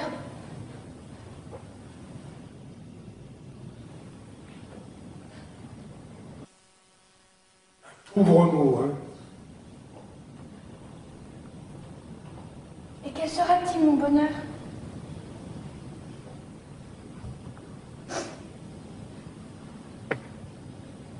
Quelle femme heureuse deviendra-t-elle, la petite Antigone? Quelle pauvreté faudra-t-il qu'elle fasse, elle aussi, jour par jour, pour arracher avec ses dents son petit lambeau de bonheur? Dites, à qui devra-t-elle mentir? À qui sourire? À qui se vendre? Qui devra-t-elle laisser mourir en détournant le regard? Mais tu es folle! Tais-toi! Non, je ne me tairai pas! Je veux savoir comment je m'y prendrai, moi aussi, pour être heureuse. Et tout de suite, puisque c'est tout de suite qu'il faut choisir. Vous dites que c'est si beau, la vie. Je veux savoir comment je m'y prendrai pour vivre. Tu aimes! Tu aimes Aymon! Oui, j'aime Aymon. J'aime un Aymon dur et jeune. Un Aymon exigeant et fidèle comme moi. Mais si votre vie, votre bonheur doivent passer sur lui avec leur usure, si Aymon ne doit plus pâlir quand je pâlis, s'il ne peut me croire morte quand je suis en retard de 5 minutes, s'il ne doit plus se sentir seul au monde et me détester quand je ris sans qu'il sache pourquoi, s'il doit devenir près de moi le monsieur Aymon, s'il doit apprendre à dire oui, lui aussi, alors je n'aime plus Aymon! Tu ne sais plus ce que tu dis! Tais-toi! Oh, si je sais ce que je dis. Seulement c'est vous qui ne m'entendez plus. Je vous parle de trop loin maintenant. D'un royaume où vous ne pouvez plus entrer avec vos rides, votre sagesse, votre ventre. Je ris, Créon. Parce que je te vois à 15 ans tout d'un coup, et c'est le même air d'impuissance et de croire qu'on peut tout. La vie t'a seulement rajouté ces petits plis sur le visage et cette graisse autour de toi. Ah, écoute, tu vas te taire à la fin! Mais pourquoi veux-tu me faire taire? Parce que tu sais que j'ai raison? Tu crois que je ne le vois pas dans tes yeux, que tu le sais? Tu sais que j'ai raison. Mais tu ne l'avoueras jamais parce que tu es en train de défendre ton bonheur en ce moment, comme un os. Oui, le tien, et le mien. Imbécile. Vous me dégoûtez tous avec votre bonheur. Avec votre vie qu'il faut aimer coûte que coûte. On dirait des chiens qui lèchent tout ce qu'ils trouvent. Et cette petite chance pour tous les jours, si on n'est pas trop exigeant. Mais moi, je veux tout. Et tout de suite. Et que ce soit entier, ou alors je refuse. Je ne veux pas être modeste, moi, et me contenter d'un petit morceau si j'ai été bien sage. Je veux être sûre de tout, aujourd'hui. Et que ce soit aussi beau que quand j'étais petite, ou mourir. Voilà. Tu commences. Commence comme ton père. Comme mon père. Comme mon père, oui. Nous sommes de ceux qui posent les questions jusqu'au bout. Jusqu'à ce qu'il ne reste plus la plus petite chance d'espoir à étrangler. Nous sommes de ceux qui lui sautent dessus quand ils rencontrent votre espoir. Votre cher espoir. Votre seul espoir. Et toi? Mais si tu voyais ta tête, en criant ces mots. Mais tu es laide. Et oui, je suis laide. C'est ignoble, n'est-ce pas? Ces cris, ces sursauts, ces actes de chiffonnier. Papa n'est devenu beau qu'après. Quand il a été bien sûr enfin qu'il avait tué son père, que c'était bien avec sa mère qu'il avait couché et que rien, plus rien ne pourrait le sauver. Alors il s'est calmé tout d'un coup. Il a eu comme un sourire et il est devenu beau, c'était fini. Il n'a plus qu'à fermer les yeux pour ne plus vous voir.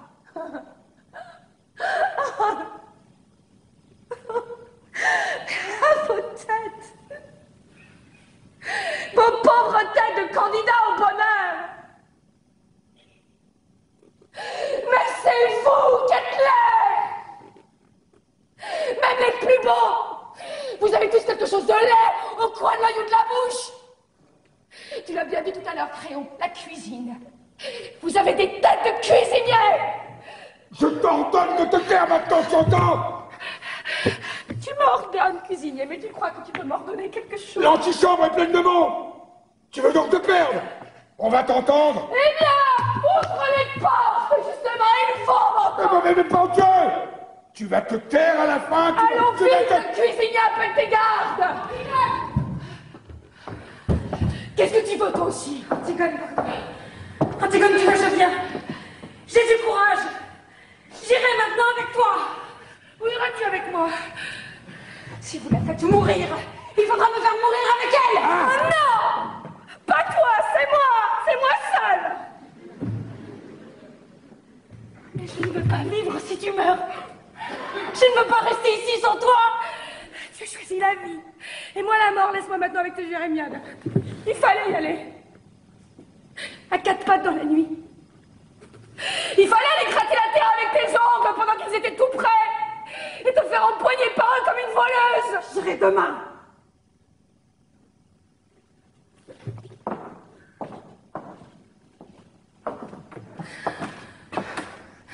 Tu l'entends, Créon? Elle aussi. Qui sait? Si cela ne va pas prendre encore à d'autres en m'écoutant. Mais qu'est-ce que tu attends pour me faire taire? Qu'est-ce que tu attends pour appeler tes gardes? Allons, Créon, un peu de courage! Ça n'est qu'un mauvais moment à passer. Allons vite, cuisinier, puisqu'il le faut. Garde! Emmenez-la! Enfin, Créon. Antigone. Antigone! Tu es fou, Créon, qu'as-tu fait? Il fallait qu'elle meure. Ne laisse pas mourir Antigone, Créon. Nous allons tous porter cette plaie aux côtés pendant des siècles. C'est elle qui voulait mourir. Aucun de nous n'a été assez fort pour la décider à vivre.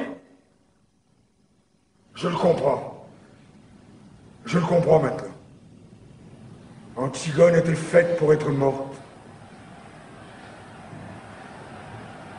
Elle-même ne le savait peut-être pas, mais Polynice n'était qu'un prétexte. Quand elle a dû annoncer, elle a trouvé autre chose tout de suite.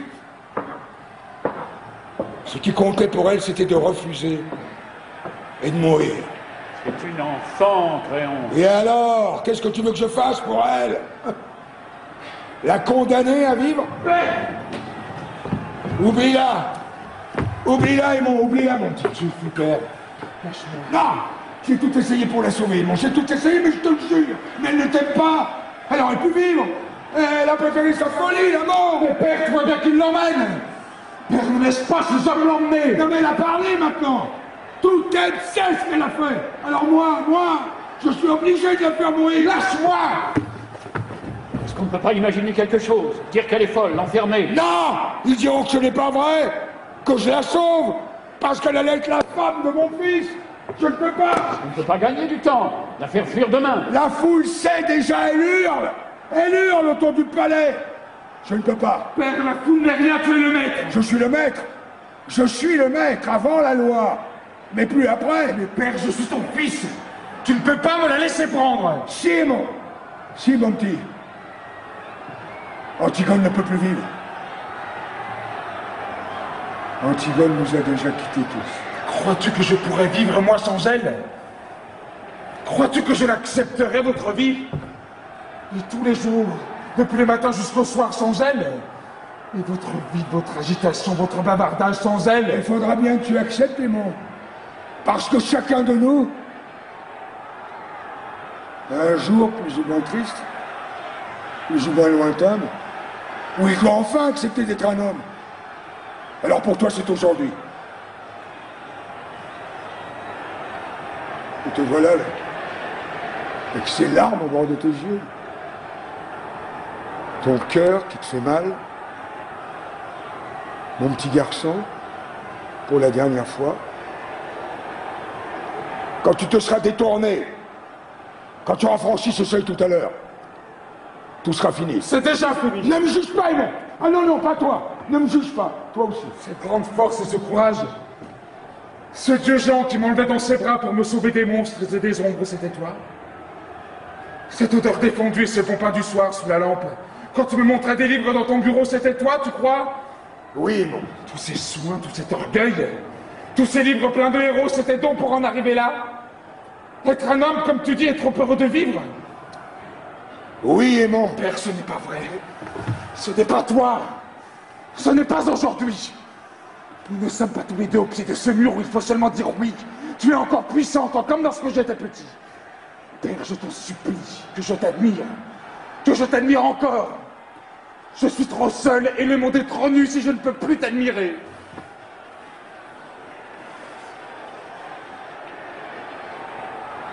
On est tout seul, Aimon. Le monde est nu. Tu m'as admiré trop longtemps. Regarde-moi. Regarde-moi! C'est ça devenir un homme. Voir le visage de son père en face, une fois. Antigone! Antigone, au secours! Il est sorti comme un fou.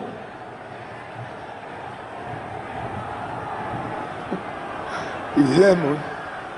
Créon, il faut faire quelque chose. Je ne peux plus rien. Il est parti touché à mort.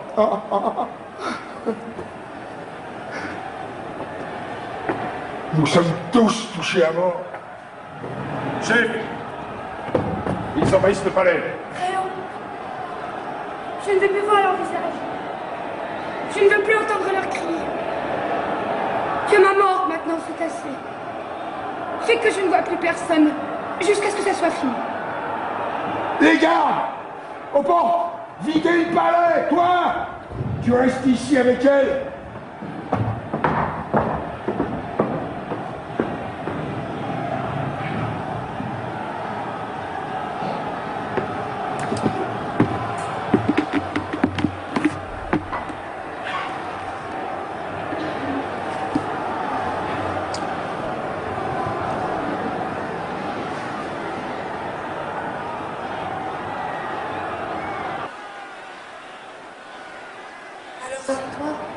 Qui, moi?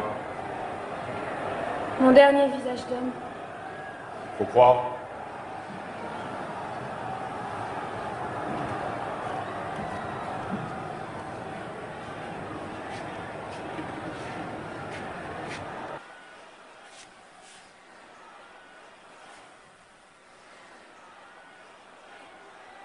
Je te regarde.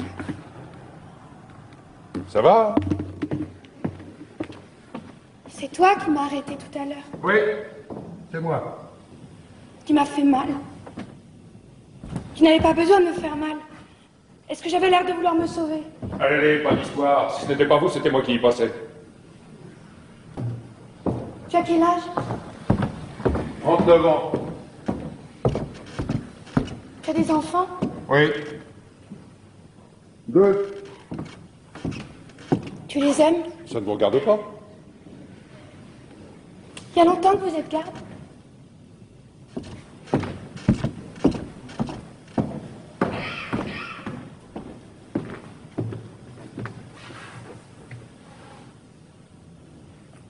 Après la guerre, j'étais sergent.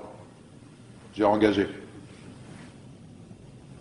Il faut être sergent pour être garde? En principe, oui. Sergent ou avoir suivi le peloton spécial. Devenu garde, le sergent perd son grade. Un exemple. Je rencontre une recrue de l'armée. Elle peut ne pas me saluer. Ah oui? Oui. Remarquez que généralement elle le fait. La recrue sait que le garde est un gradé. Question solde, on a la solde ordinaire du garde, comme ceux du peloton spécial. Et pendant 6 mois, à titre de gratification, un rappel de supplément de la solde de sergent. Seulement, comme garde, on a d'autres avantages. Logement, chauffage, allocation. Finalement, le garde marié avec 2 enfants arrive à se faire plus que le sergent. Ah oui? Oui. C'est ce qui vous explique la rivalité entre le garde et le sergent. Vous avez peut-être pu remarquer que le sergent affecte de mépriser le garde. Leur grand argument, c'est l'avancement. D'un sens, c'est juste. L'avancement du garde est plus lent et plus difficile que dans l'armée. Mais vous ne devez pas oublier qu'un brigadier des gardes, c'est autre chose qu'un sergent-chef. Écoute, Oui. je vais mourir tout à l'heure.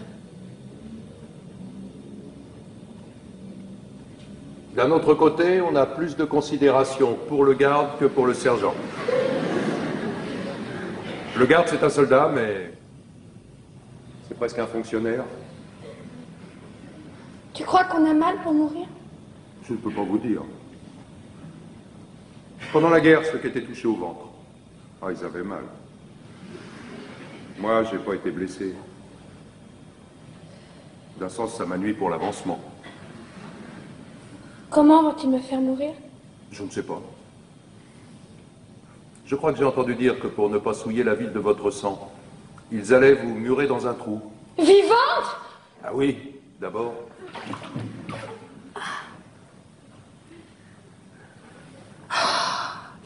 Oh, tombeau.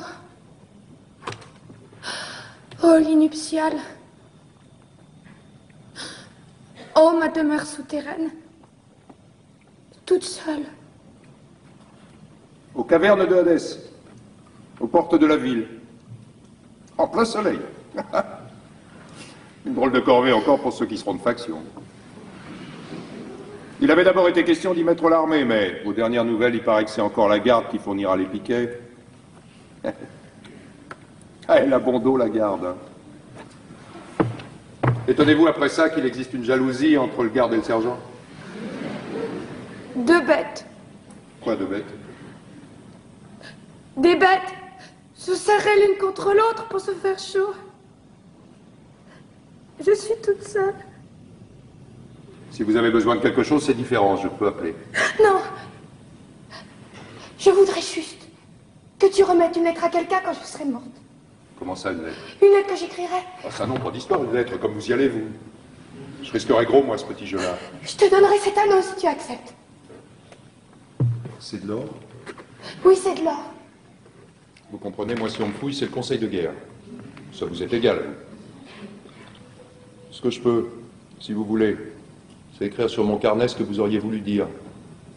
Après, j'arracherai la page. Mon écriture, c'est pas pareil. Ton écriture? C'est trop laid, tout cela. Tout est trop laid. Vous savez, si vous ne voulez pas, moi... Si! Garde la bague et écris, mais fais vite, j'ai peur que nous n'ayons plus le temps. Écris. Mon chéri. C'est pour votre bon ami. Mon chéri.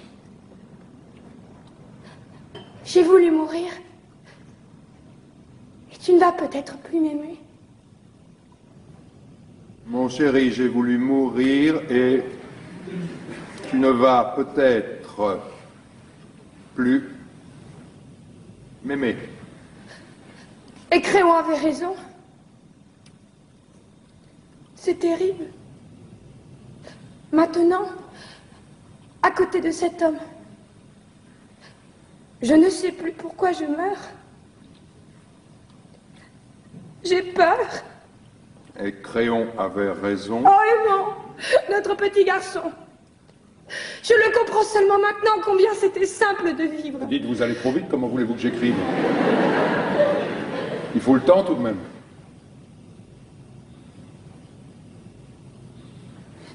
Où en étais-tu? C'est terrible, maintenant à côté de cet homme.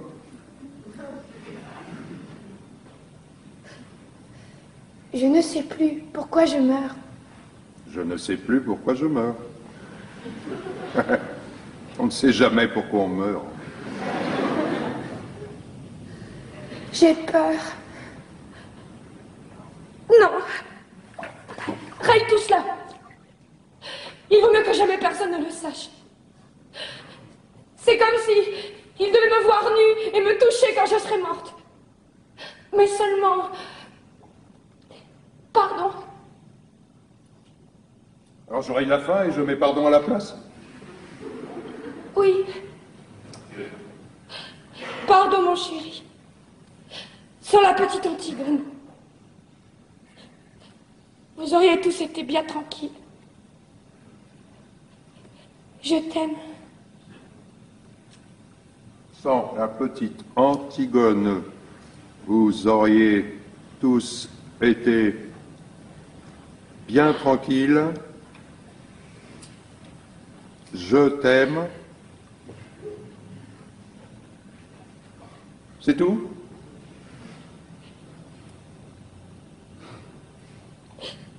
Oui, c'est tout. C'est une drôle de lettre. Oui, c'est une drôle de lettre. Et c'est à qui qu'elle est adressée? Allez. Pas d'histoire.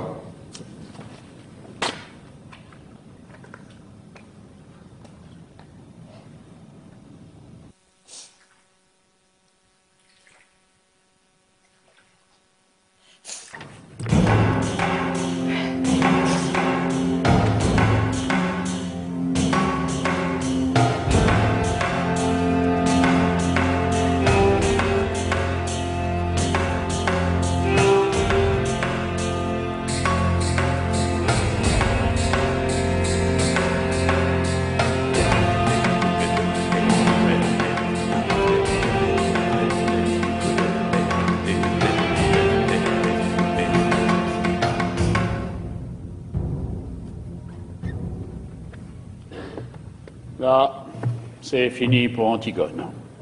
Maintenant, le tour de Créon approche. Il va falloir qu'ils y passent tous. La reine! Où est la reine? Que lui veux-tu? Qu'as-tu à lui apprendre? Une terrible nouvelle. On venait de jeter Antigone dans son trou. On n'avait pas encore fini de rouler les derniers blocs de pierre lorsque Créon et tous ceux qui l'entourent entendent des plaintes qui sortent soudain du tombeau. Chacun se tait et écoute, car ce n'est pas la voix d'Antigone. C'est une plainte nouvelle qui sort des profondeurs du trou. Tous regardent Créon. Et lui qui a deviné le premier, lui qui sait, déjà avant tous les autres, hurle soudain comme un fou. Enlevez les pierres! Enlevez les pierres! Les esclaves se jettent sur les blocs entassés, et parmi eux, le roi suant, dont les mains saignent. Les pierres bougent enfin, et le plumage se glisse dans l'ouverture.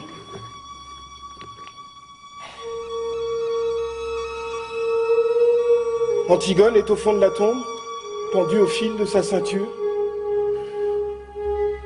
Des fils bleus, des fils verts, des fils rouges, qui lui font comme un collier d'enfant. Et Aimant à genoux, qui la tient dans ses bras, et gémit, le visage enfoui dans sa robe.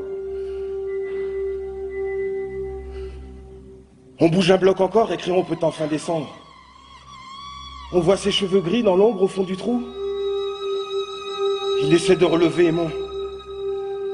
Il le supplie. Aimon ne l'entend pas. Puis soudain, elle se dresse. Les yeux noirs.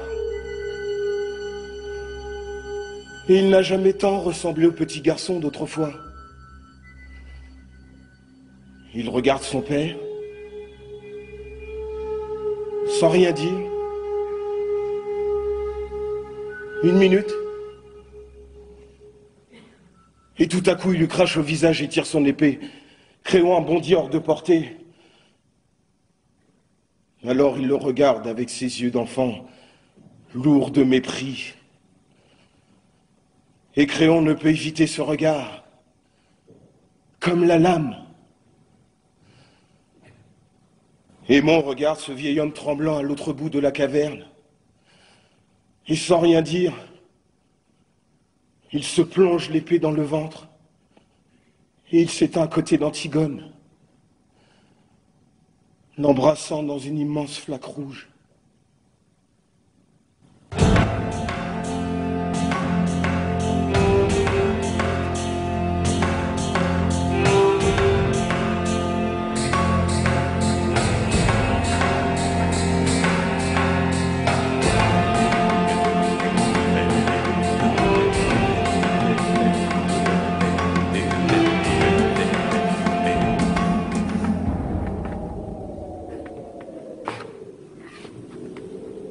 Je les ai fait coucher l'un près de l'autre.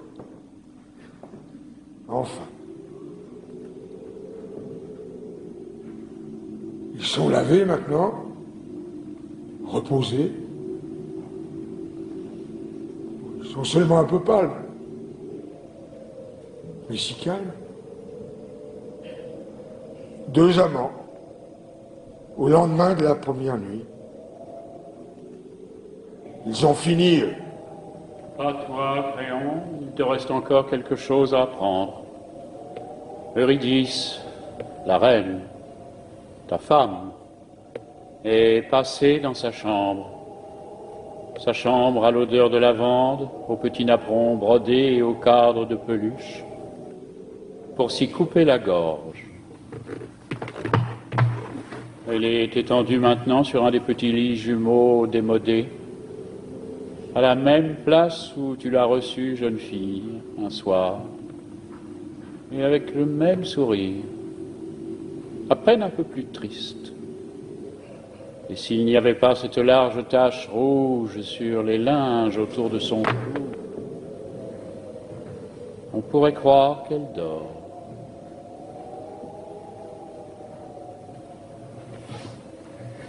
Elle aussi.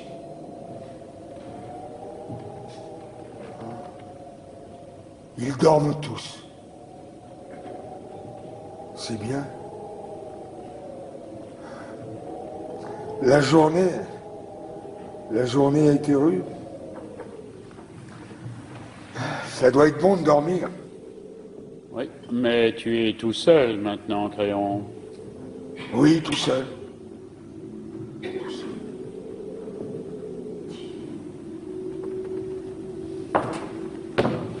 Monsieur,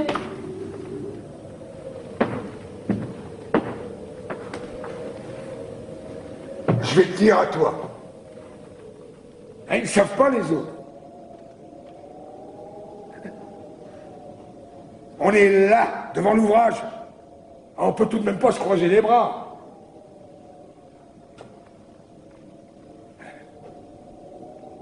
Ils disent que c'est une sale besogne, mais si on la fait pas, qui la fera? je ne sais pas, monsieur. Ah bah, bien sûr, tu ne sais pas. Et puis, tu en as de la chance. Ce qu'il faudrait, c'est de jamais savoir.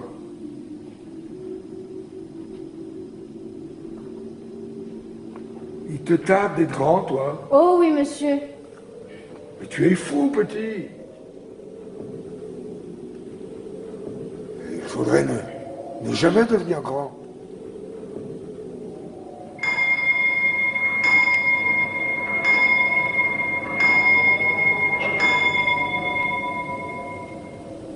« 5 heures.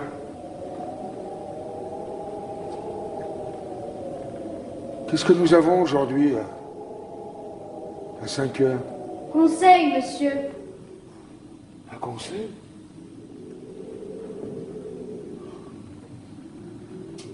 Eh bien, puisque nous avons conseil, petit, nous allons y aller.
Et voilà, sans la petite Antigone, c'est vrai, ils auraient tous été bien tranquilles. Mais maintenant c'est fini.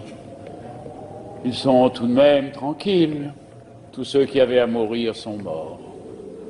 Ceux qui croyaient une chose, et puis ceux qui croyaient le contraire, et même ceux qui ne croyaient rien, et qui se sont trouvés pris dans l'histoire sans y rien comprendre. Morts, pareils, tous, bien raides, bien inutiles, bien pourris. Et ceux qui vivent encore vont commencer tout doucement à les oublier et à confondre leurs noms.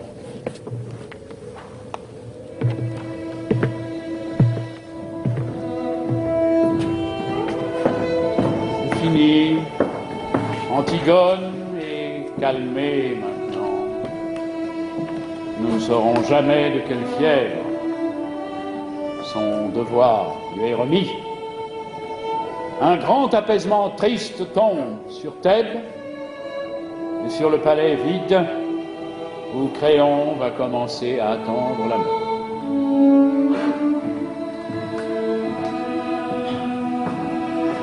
Il ne reste plus que les gardes. Eux, ça leur est égal. C'est pas leurs oignons. Ils continuent à jouer.